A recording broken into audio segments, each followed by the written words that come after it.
Hello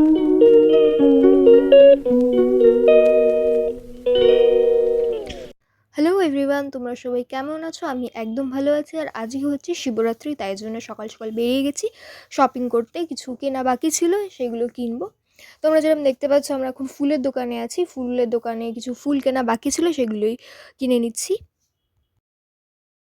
এবার দেখতে পাচ্ছ আমরা বাজারে চলে এসেছি। এখান থেকে মা কিছু ফল কিনে নেবে।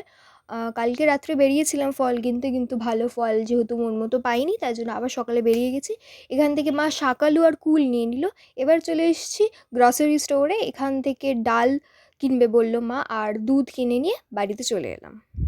বাড়িতে এসে স্নান সেরে নিয়ে এবার বাড়ির ঠাকুরকে পুজো দেবো। বাড়িতে গোপাল সোনা আছে, তাই জন্য গোপাল সোনাকে পুজো দিতে শুরু করে দিয়েছি।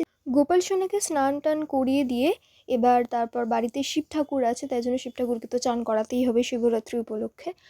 শিব ঠাকুরকে চান করিয়ে দিয়ে সব ঠাকুরদের খেতে দিয়ে তারপর আমরা মন্দিরে যাওয়ার জন্য থালা গুছিয়ে নিতে শুরু করলাম।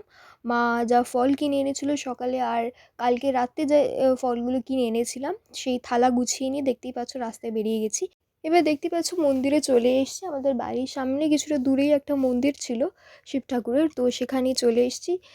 তো এবার দেখতেই পাচ্ছ মা এখানে শিব ঠাকুরের মাথায় দুধ ঢেলে দিচ্ছে। জানো তো, এই মন্দিরটাতে 3 রকমের শিবলিঙ্গ ছিল, আর পরপরই ছিল, তাই জন্য 3টে শিবলিঙ্গতেই আমরা দুধ ঢেলে দিয়েছি।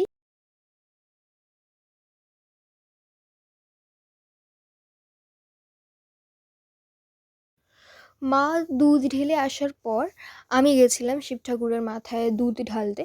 পরপর ছিল বলে আমিও 3টে শিবলিঙ্গতে দুধ ঢেলে দিয়েছি।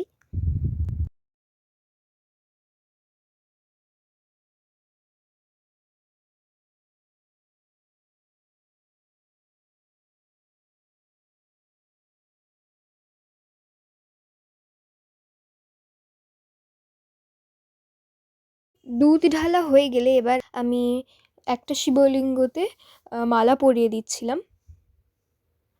তারপর বেলপাতা দিলাম। তারপর কিছু কুচো ফুল নিয়ে আমি 3টে শিব ঠাকুরের মাথাতে ছুঁয়ে একটা জায়গায় রাখলাম। এরপর দেখতেই পাচ্ছ বেল দিয়ে দিচ্ছি। ফুল আর ফল দেওয়ার পর এবার মা ধূপ জ্বালাচ্ছে। ধূপ জ্বালিয়ে নিয়ে সবকটা ঠাকুরকে ধূপ দেখিয়ে দিলাম।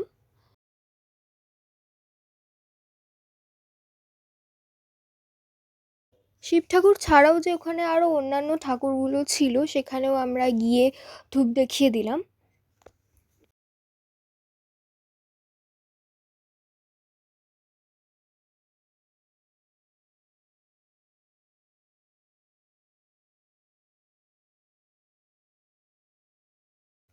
ধূপ দেওয়া হয়ে গেলে এবার যে মিষ্টিগুলো আমরা কিনেছিলাম, সেই মিষ্টিগুলো সবকটা ঠাকুরকে ছুঁয়ে ঠাকুরের মাথায় রেখে দিলাম। তারপর যে ঠাকুরটার মাথায় ফুল দেওয়া বাকি ছিল, সেই ঠাকুরটাকেও দিয়ে দিচ্ছি, কারণ একদিক দিয়ে 3টে ঠাকুরকে দেওয়া যাচ্ছিল না, ঘুরে ঘুরে যেতে হচ্ছিল, জায়গাটা ভীষণ ছোট ছিল। তারপর মন্দিরের বাইরে গেছিলাম অঞ্জলি দিতে। তো ঠাকুরমশাইও ছিলেন ওখানে। অঞ্জলি দিয়ে টিয়ে সব কিছু করে এবার যাচ্ছি বাড়িতে। আজকে আমাদের শিবরাত্রির ব্রত কমপ্লিট মোটামুটি। চলে এসেছি জল টল দিয়ে। আমি আর মেয়ে মেয়ে এবার একদমই প্রথমবারই বলতে গেলে উপোস করলো। উপোস করে পুজো করলো। ছোটোবেলা থেকে আমার সাথে যেত, গিয়ে শিব ঠাকুরের পুজো করতো, আর মাথাতেও একটু জল টল ঢেলে দিত, কিন্তু না খেয়ে নয়। তারপর বাড়ি এসে আমার সাথে নিরামিষ সাবু যা কিছু নিরামিষ আমি খেতাম সেগুলো খেত। কিন্তু আজকেও একদমই না খেয়ে একদমই নির্জলা বলতে গেলে পুজোর উপোস করেছে, নিজের থেকেই করেছে। আমি কিছু বলিনি, বারণও করিনি।